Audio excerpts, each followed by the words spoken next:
And we begin this afternoon with the record number of absentee ballots requested in Michigan. Thank you for joining us. I'm Glenda Lewis. And I'm Dave Llewellyn. Today, Governor Whitmer signed into law changes that will make it easier to count those absentee ballots, which have already hit a record 2.7 million requests.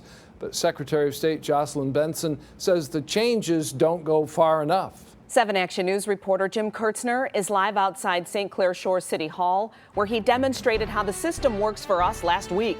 Jim.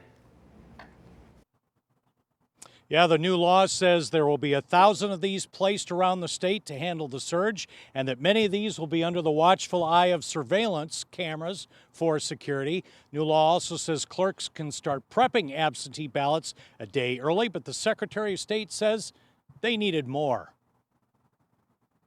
Step in the right direction. It's not enough. States like Kentucky, North Carolina, Ohio, Florida give their local clerks significantly more time, in some cases weeks more, to begin this process.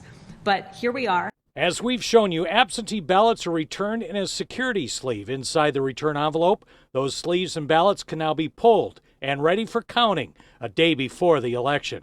But the actual count of all the ballots cannot start by law until 7 a.m. on November the 3rd, Election Day.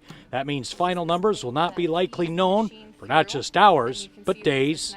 As those ballots are tabulated, whether it takes 1 day, 2 days, or 3 days, that process is methodical, it's secure, and when it's done, the results are accurate. Security centers on the voter's signature on the ballot application and the envelope, returning the marked ballot. That signature is compared to the signature in the qualified voter file computer system. The new law requires clerks to call the voter when the signature does not match, or if a ballot is returned with no signature on that envelope. The clerk will be required to notify the voter and give them a meaningful opportunity to correct and identify themselves so that the ballot can be rightfully counted. And early voting is encouraged with absentee ballots. You can vote at your local clerk's office. You can take this home, mark it, then bring it back, put it in the drop box where you live, or you can mail it in. And if you're going to use the mail, they advise you to do that by October the 19th.